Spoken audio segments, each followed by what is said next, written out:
Join Rick Hartley, Susie Webb, Stephen Chavez, Chuck Corley, Karen Burnham, Thomas Chester, and Charlene McCauley as the electronics industry's leading experts gather at PCB West 2025.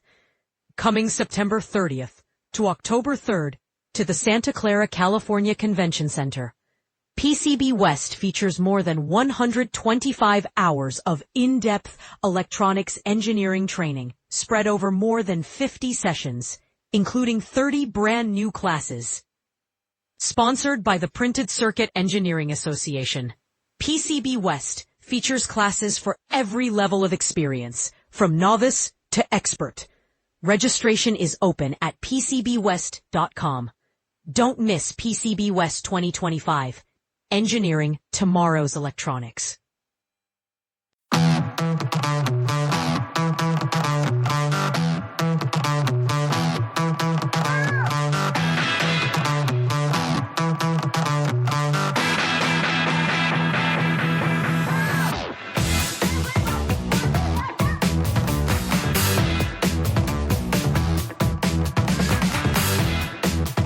Mike Buetow from PCEA. I'm here with Geoffrey Hazelett of Freedom CAD and Matt Leary of Mid-Range Design.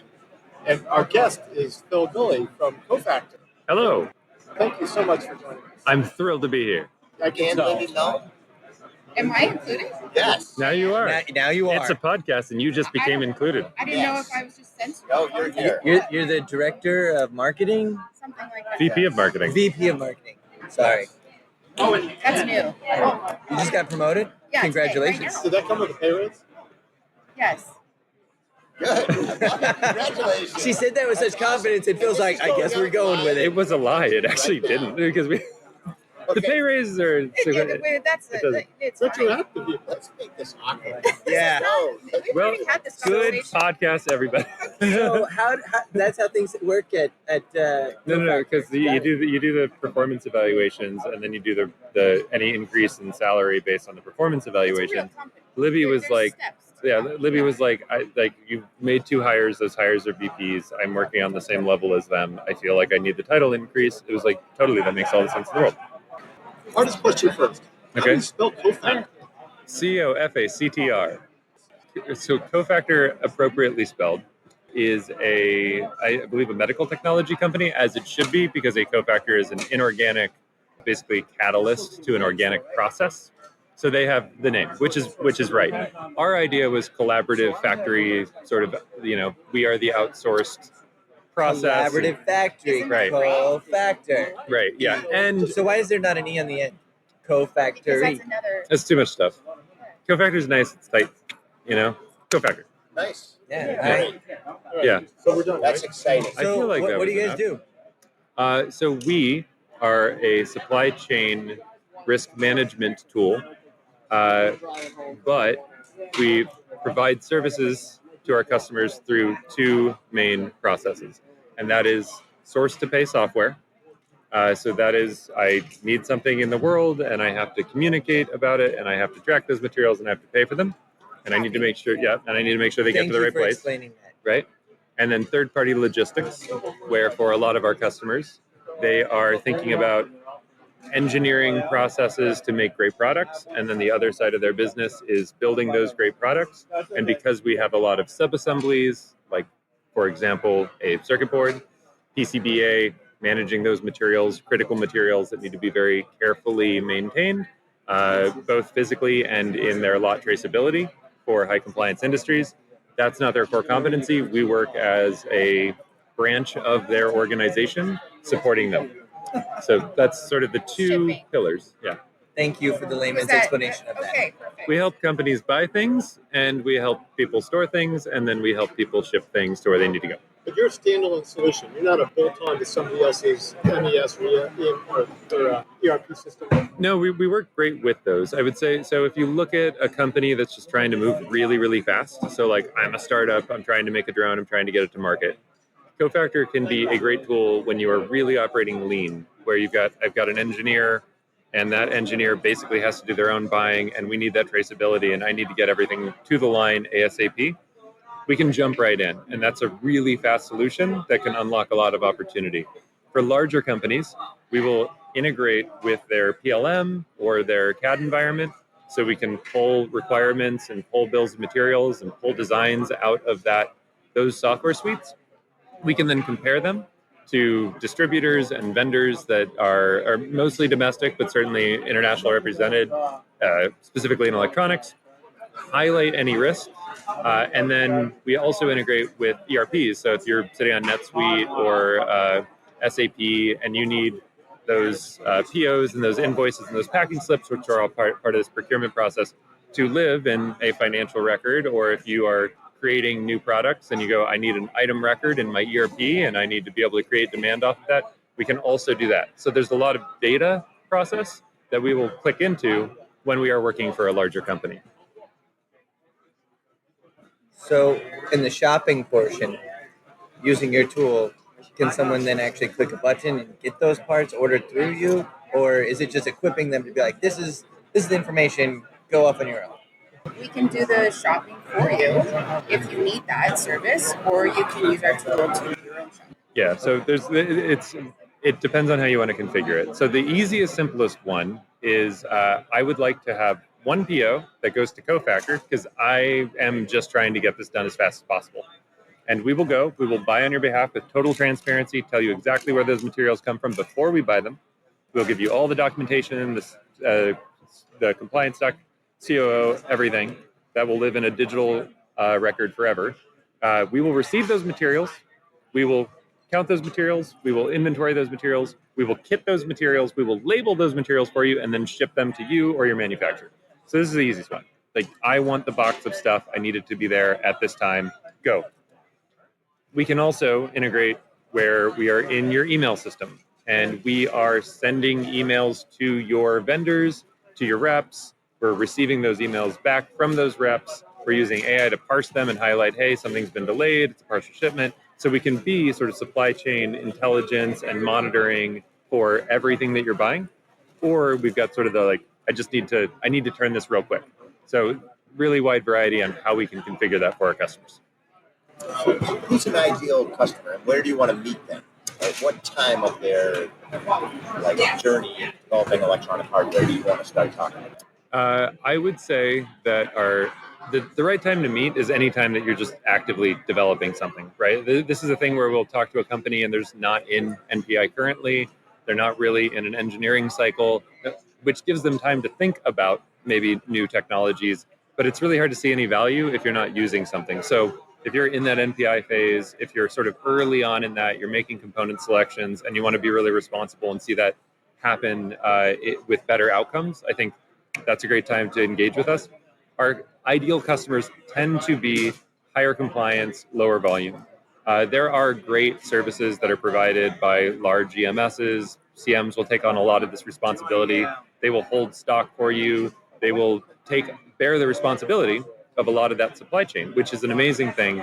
Unfortunately, there just isn't as compelling a monetary reason for one of the big EMSs or anyone to say, well, you're making a rocket ship.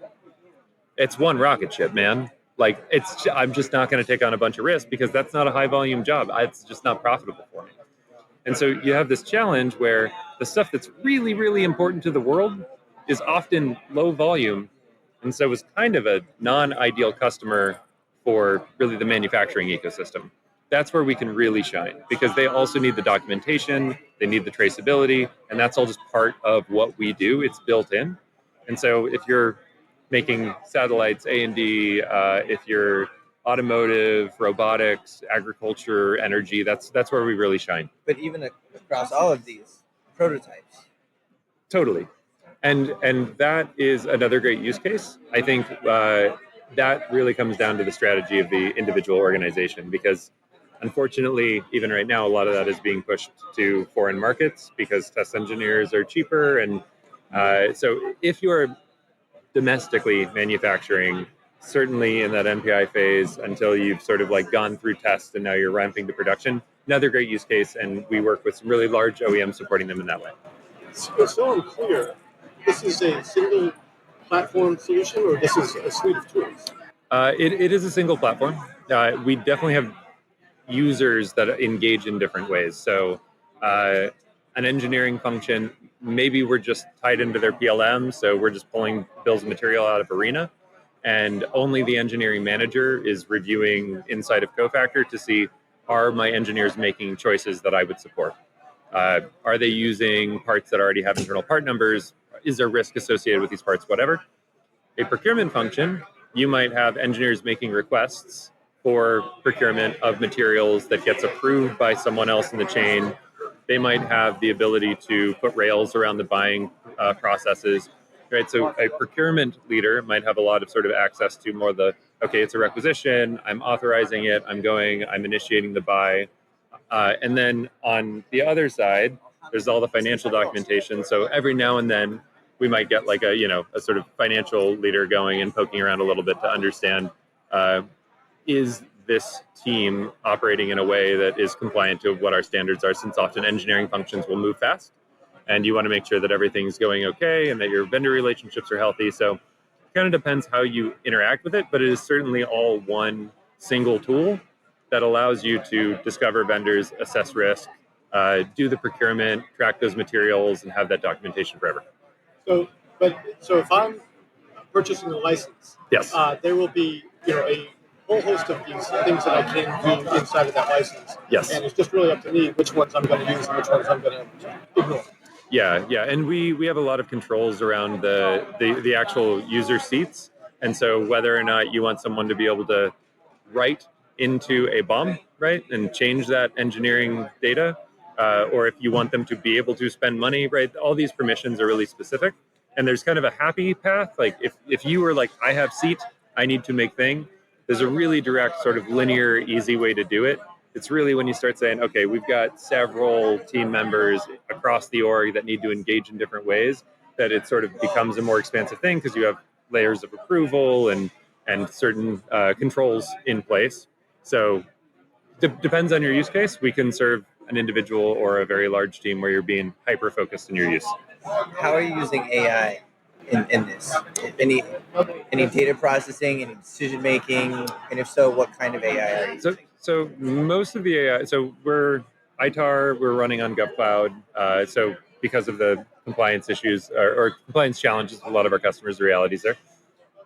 Our main use of AI is an incredibly boring one, where on AWS GovCloud, we have stood up models that are running in the compliant environment, where we can receive emails, receive bombs, parse those up, and make sure that there's no export controlled information that's being in any way exposed to the public internet or would potentially be compromising the well-being of the IP or the legality of any of our customers. And so it's really just taking emails and bills of material and being able to utilize AI to make sure that your financial records are up to date, that you got the confirmation from that vendor that in fact it is being shipped, that it's going to arrive by the expected day at the dock so that you can manufacture, or that we are taking your bills of material and saying that part is in fact this part on the public market and you can buy it, right? So it's really, really simple uses of AI that have a lot of impact, because if you're a large organization and you're making hundreds or thousands of buys, over any period of time, that's just a huge amount of information. And not having to do all the heavy bomb scrubbing and sort of worrying about the security side of that's where the AI really shines. Is you barely feel it, but it feels like magic. One of our customers said recently, though, that they use the AI, the doc AI functionality in the platform, specifically saving the time of all the back and forth that normally would take about 3 procurement professionals to perform, that they can do in about an hour with our doc AI, which is pretty incredible statistics. Yeah, so it's like, it's emails. You're job destroyers. Got it. I'm kidding. Yeah, it's not our goal. Now those 3 people can do more. Yeah, they can do other things. Yeah. It's saving the engineers that used to do all of the procurement on certain projects all the time spent trying to find those parts, reading emails, sending out RFQs, all of that, requisitions, and now they don't have to. Well, and if you're a procurement leader and you're having to track down parts because somebody delivered it to the wrong place or there was a decommit, that is not the best use of your time. you probably want to be using your incredibly capable brain to go to vendors, try to create opportunities for cost down, have better results for the company, right? And I think that's the thing that we actually see is we take someone who's having trouble sleeping at night because they are trying to get a satellite in space. And they are very, very aware of how important every one of these parts is to successfully getting a satellite in space.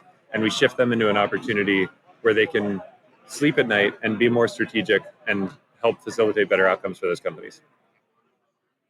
And for the record, when Phil said you're incredibly competent brain, he was looking at Geoffrey, but he was talking to me. Indeed, yes. No, Geoffrey and I are silly little boys. If somebody wanted to reach out and talk to you about this, how would they get in touch with you? Who should they get in touch with? Cofactr.com has cofactr.com has a million little buttons that say get in touch, learn more, etc. You can always email sales@cofactr.com if you want to skip the website. But really anything at cofactr.com will somehow get to us. So yeah, scream into the night, whatever you need to do. And we're at lots of conferences. We are at lots and lots of conferences. Should we go knock on your door? Ideally, yeah. Should I give my personal address? I should probably give my personal address. Okay, cool. Also, Phil's personal phone number is. Yeah. Well, thank you, Phil. Thank you, Libby. Thank you. Wish you guys best of luck. Enjoy the rest of the show. Thank you so much, Mike.